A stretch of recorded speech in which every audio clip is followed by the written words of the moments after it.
Maya berusia 31 tahun ketika hidup menghantam keras. Berasal dari Banyuwangi di Indonesia Timur, dia sudah tahu beratnya tanggung jawab sejak dini. Tapi tidak ada yang mempersiapkannya untuk hari itu dia menerima kabar bahwa suaminya meninggal dalam kecelakaan di Porto. Dia bekerja dengan beban berat. Sebuah wadah jatuh, dan hidupnya terganggu, dan bersamanya, stabilitas keluarga. Sendiri, Maya bertanggung jawab atas 2 anak, 8 tahun Rehan dan Rika, dengan hanya 4. Bukan hanya kesedihan yang menimbang, tetapi juga kelaparan, sekolah anak-anaknya, obat-obatan orang tua yang sakit. Gaji yang ia terima sebagai pelayan toko kecil nyaris tidak memberi nasi dan gas. Saat itulah dia membuat keputusan yang akan mengubah segalanya. Dia akan bekerja di luar negeri. Tidak di Arab Saudi, seperti banyak kenalan. Atau di Singapura. Takdir lebih jauh, lebih eksotis, lebih tidak terduga, Afrika. Pesawat itu mendarat di bawah langit yang panas di Windhoek, ibu kota Namibia. Maya merasakan panas kering di wajahnya. Udara tampak lebih berat, cakrawala yang lebih luas, tetapi perasaan itu kesepian. Dari bandara, ia langsung pergi ke sebuah rumah besar di pinggiran kota. Di sana ia akan bertemu bos barunya, Leonard Matupa, seorang pria kulit hitam yang sangat berusia 46 tahun, duda, pengusaha real estate, dan konstruksi. Dia memiliki beberapa properti di seluruh negeri. Ketika dia pertama kali membuka pintu rumah, Maya tidak tahu apa yang diharapkan. Itu tinggi, kulit gelap seperti eboni, mengenakan kemeja putih tanpa cacat dan celana hitam. Wajah serius dari beberapa kata. Kamar Anda ada di belakang. Anda mulai besok. Makanan sendirian. Minggu adalah izin. Dan berbalik. Tidak lebih. Tanpa kebaikan, tanpa kekasaran. Hanya fungsional. Seperti mesin. Hari pertama adalah adaptasi murni. Maya membersihkan setiap sudut rumah, dicuci, dimasak, biarkan semuanya bersinar sebelum bos kembali dari tempat kerja. Dia pergi lebih awal, datang terlambat. Dia tidak mengajukan pertanyaan, tidak memberikan perintah di luar dasar. Di rumah besar itu, satu-satunya suara berasal dari jam ruang tamu dan langkah hati-hati Maya. Tidak ada lagu, tidak ada percakapan, tidak ada tawa. Tapi dia menolak. Karena setiap tetes keringat ada tujuan, Rehan dan Rika. Di minggu ketiga, sesuatu berubah. Maya menyapu taman depan ketika Leonard muncul dengan secangkir di tangannya. Dia berharap dia pergi, seperti yang selalu dia lakukan. Tetapi, sebaliknya, dia berhenti sejenak, melawasinya dalam keheningan, dan berkata, "Kamu bekerja dengan baik." Itu saja. Tetapi bagi Maya, itu seperti sinar matahari pada hari yang mendung. Dia menundukkan kepalanya, malu, dan menjawab, "Terima kasih, Pak." Dari sana, gerakan kecil mulai muncul. Suatu hari dia bertanya apakah dia bisa memasak makanan Indonesia. Dia menjawab ya, meskipun bahan-bahannya langka. "Saya ingin mencobanya. Mungkin di akhir pekan." Dia tersenyum. Dan pada hari Sabtu ia menyiapkan nasi goreng sederhana dengan apa yang ia temukan di pasar lokal. Ketika Leonard terbukti, dia hanya berkata, "Menarik." Sudah cukup bagi Maya untuk menyadari ada seorang pria di belakang baju besi. Hari berlalu, dan percakapan singkat menjadi lebih sering. Tidak ada yang sangat dalam, tetapi cukup untuk mematahkan kekakuan lingkungan. "Apakah anak-anakmu baik-baik saja?" Dia bertanya suatu hari nanti. "Ya, mereka tinggal bersama ibuku. Saya mengirim uang setiap bulan."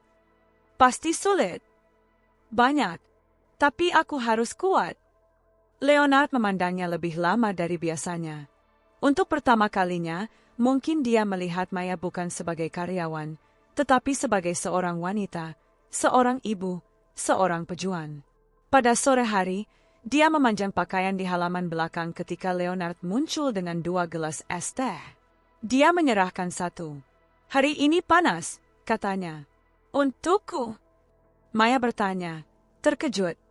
"Jika bukan karena Anda, apakah itu untuk pakaian? Dia menjawab dengan setengah senyum. Dia tertawa, sedikit canggung. Tapi itu adalah tawa sejati. Suara baru di rumah itu. Dan kemudian, Leonard berkata, "Karena aku sedang memikirkanmu ketika aku minum teh." Hati Maya lebih cepat mengenai. Dia tertawa lagi, gugup. "Tuan, jangan katakan itu." "Mengapa?" "Kelihatannya salah. Andalah yang bilang tehku terlalu manis." Pada saat itu, sesuatu berubah di udara. Kawat yang tidak terlihat tampaknya lulus di antara keduanya. Di seluruh dunia, jutaan wanita berangkat dari tanah mereka untuk mencari masa depan yang lebih baik untuk anak-anak. Tetapi beberapa cerita diceritakan sebanyak mungkin seperti Maya, seorang ibu yang melintasi benua untuk mengubah air mata menjadi harapan. Dia tidak memulai dengan ambisi. Dia pergi untuk cinta. Pada tahun 2023, lebih dari 4,5 juta orang Indonesia bekerja di luar negeri, kebanyakan dari mereka sebagai pekerja rumah tangga. Wanita, yang dikenal sebagai TKWS, meninggalkan rumah mereka dengan janji kembalinya mereka, mengambil lebih dari sekadar pakaian di koper mereka. Mereka rindu, janji dan berat seluruh rumah. Maya, di jantung Namibia, sudah beradaptasi dengan rutinitas. Dia bangun di depan matahari, mengorganisir rumah bos Leonard, dimasak, dibersihkan dan, pada akhirnya, kembali ke kamar tidur kecil di belakang. Tidak ada teriakan, tidak ada penyalahgunaan, tetapi tidak ada suara juga. Keheningan rumah itu dingin, bahkan dalam panasnya Afrika. Keheningan inilah yang dia alami atas nama Rehan dan Rika. Mereka adalah alasan Anda. Tujuan di balik setiap hidangan yang dicuci, dari setiap lantai tersapu. Gaji yang dikirim setiap minggu seperti sepotong hati Anda yang dikirim melalui pos. Tapi sesuatu mulai berubah. Leonard, bos selalu berisi, mulai memperhatikannya. Suatu malam, ketika Maya sedang menyiapkan makan malam, dia bertanya apakah dia bisa sering menelepon anak-anaknya. Dia merespons dengan jujur, "Hampir tidak pernah. Itu mahal, dan ponsel lama Anda hampir tidak berfungsi." Beberapa hari kemudian, Leonard meninggalkan ponsel sederhana di meja dapur. "Jadi anak-anakmu bisa mendengar suaramu setiap hari," katanya. Dia hampir menangis. Dan dia benar-benar menangis ketika mendengar putranya, Rehan, untuk pertama kalinya dalam beberapa minggu. "Ibu, saya mencatat 8 dalam matematika. Rasanya seperti memenangkan hadiah. Cara menyeberangi seluruh laut hanya untuk mendengar ini. Seolah-olah semua kelelahan sepadan." Maya tidak menginginkan kemewahan. Dia menginginkan masa depan untuk anak-anaknya.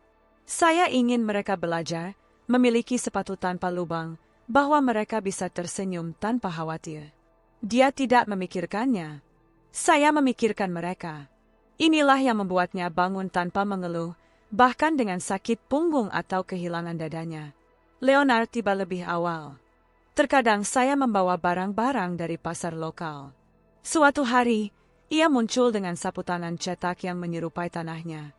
"Saya merasa indah. Sepertinya sesuatu yang akan Anda gunakan," katanya, sedikit canggung.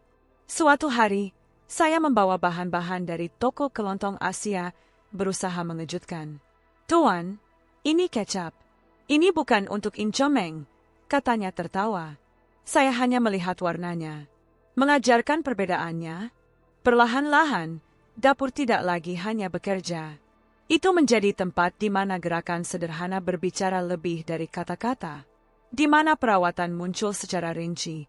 Teh, pertanyaan, upaya untuk belajar. Maya mulai tersenyum lebih sering. Tetapi pada saat yang sama, hatinya terjepit. Dengan setiap tawa baru, dia bertanya-tanya, apakah anak-anak saya masih mengingat wajah saya? Apakah mereka mengerti mengapa saya pergi? Selama panggilan, Rika, putri bungsu, bertanya, "Bu, kapan kamu kembali?" Maya diam. Dijawab perlahan, "Segera, sayang." Saat uangnya sudah cukup, ibu kembali.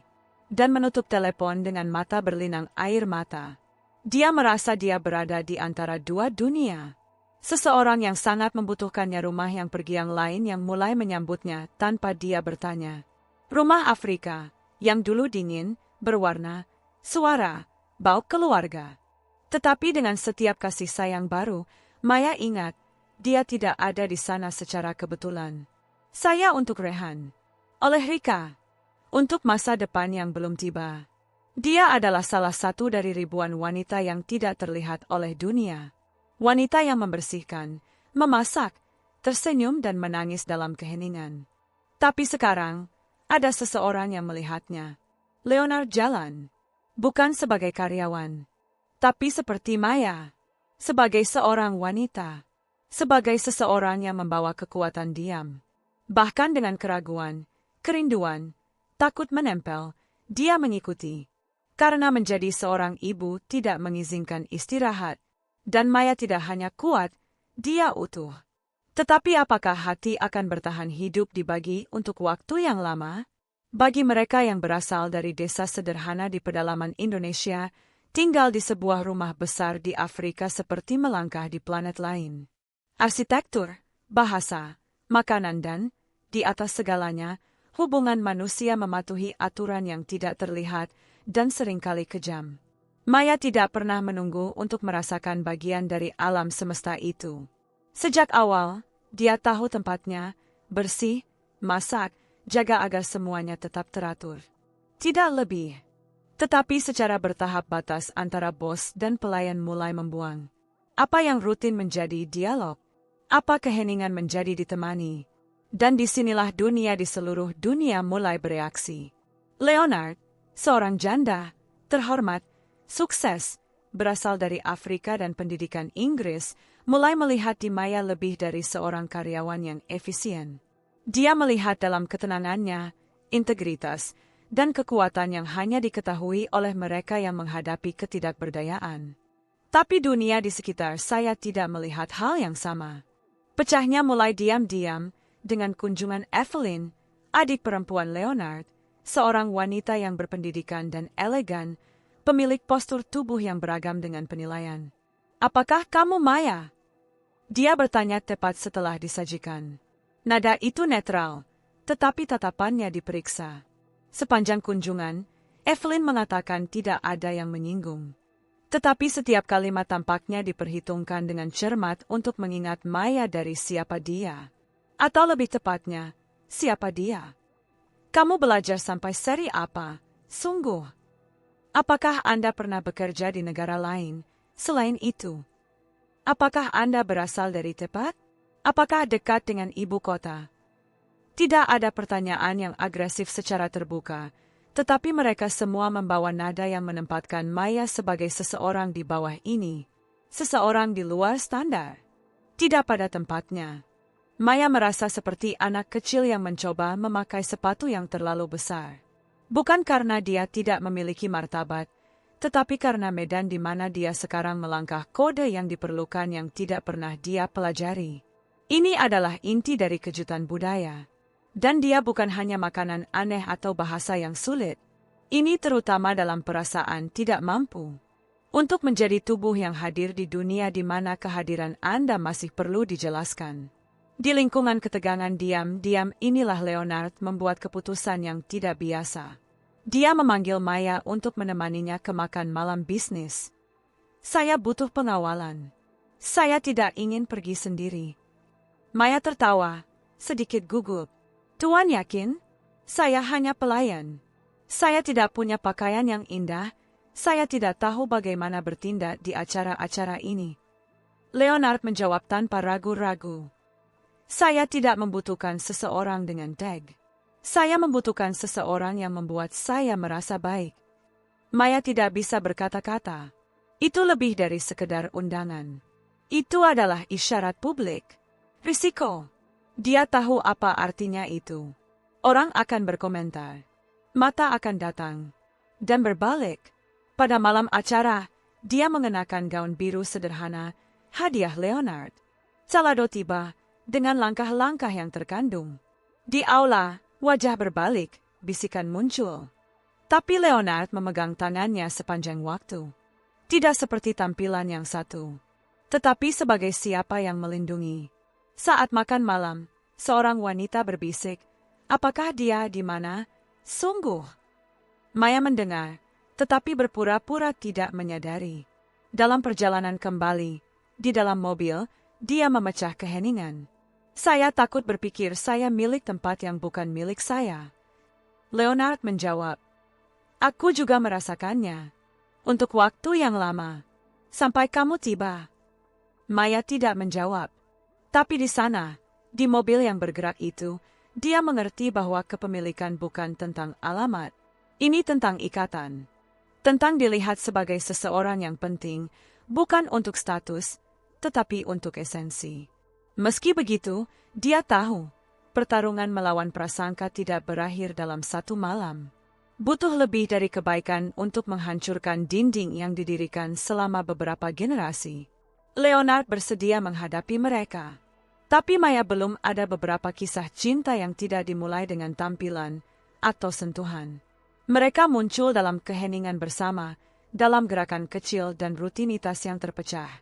Ini adalah ikatan yang terbentuk tanpa janji, di mana dua jiwa yang ditandai oleh rasa sakit mengenali diri mereka dalam kesederhanaan keramah tamahan.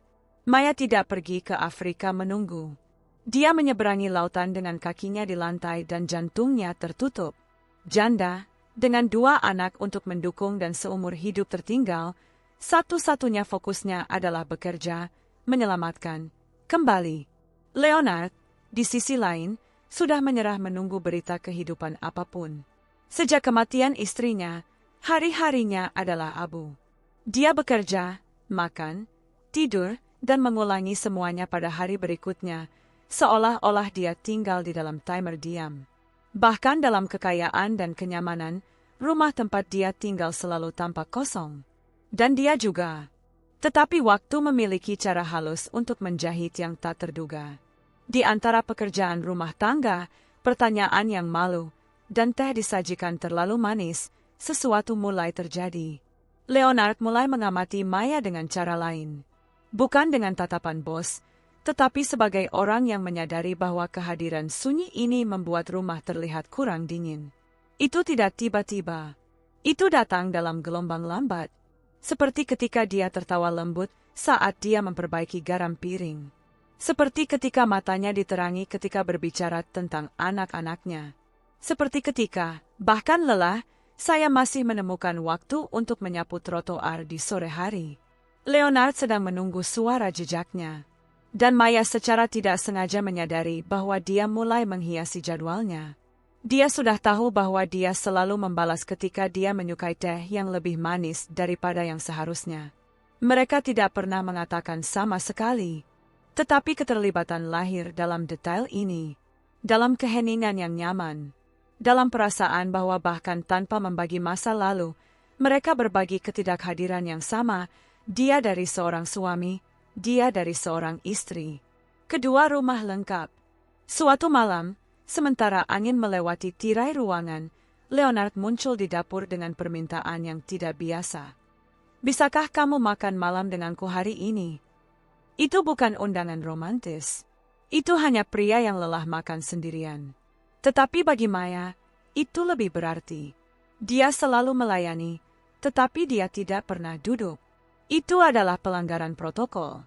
Dia ragu-ragu, tetapi diterima. Mereka duduk bertatap muka. Di atas meja, nasi, ayam bakar, dan sayuran sederhana. Tidak ada yang istimewa. Tapi makan malam itu akan diingat untuk waktu yang lama. Leonard memuji piring. Maya berterima kasih. Pemalu. Dan kemudian dia berkata, "Anda tahu, saya tidak suka labu. Tapi sejak Anda mulai bersiap, Anda menjadi piring favorit saya." Dia tersenyum, terkejut. Tuan menjadi baik dalam pujian. Ini bukan pujian. Itu benar. Anda membuat rumah ini terlihat hidup. Maya tidak menjawab. Dia hanya menurunkan matanya, mencoba menyembunyikan flus di wajahnya. Pada saat itu, tidak ada lagu yang diputar. Tidak ada parfum yang mengharuskan udara. Dia hanya seorang wanita sederhana, dengan sapu tangan tersangkut di rambutnya, dan pria yang kesepian, dengan tampilan yang lebih ringan dari biasanya. Koneksi ada di sana, nyata, dan halus. Selama minggu-minggu, gerakan kecil telah menjadi rutin. Leonard muncul di dapur selama persiapan makanan. Terkadang saya mencoba membantu. Canggung, itu benar, tetapi dengan niat baik. Pada satu kesempatan, dia membawa rempah-rempah baru. Maya tertawa, mengoreksi kesalahannya. Tuan, ini bukan untuk incomeng, ini saus sushi. Apakah terlihat seperti itu? Ajari aku bedanya. Dia mengajar, dan dia belajar. Lebih dari itu, dia mendengarkan. Dan di dunia di mana banyak orang berbicara terlalu banyak dan kurang mendengarnya, itu jarang. Kasih sayang di antara mereka tidak tumbuh seperti di film. Tidak ada ciuman curian, tidak ada pengakuan dramatis. Itu adalah cinta yang lahir dari pengulangan. Perawatan konstan. Rasa hormat tanpa kepura-puraan. Mungkin itu sebabnya begitu kuat. Tapi sebanyak perasaan tumbuh, Maya tetap di lantai. Selalu ada rem di dalam dirinya. Sebuah suara yang mengatakan, "Ingat siapa Anda, dan dari mana asalnya." Leonard juga sepertinya ragu-ragu. Bukan karena kurangnya kasih sayang, tetapi karena takut mengatasi batasan yang tidak dapat dibalik. Suatu hari, di akhir sore yang panas, dia menyerahkan hadiah kepadanya, buku sampul sederhana dengan catatan di halaman pertama. Itu adalah buku harian.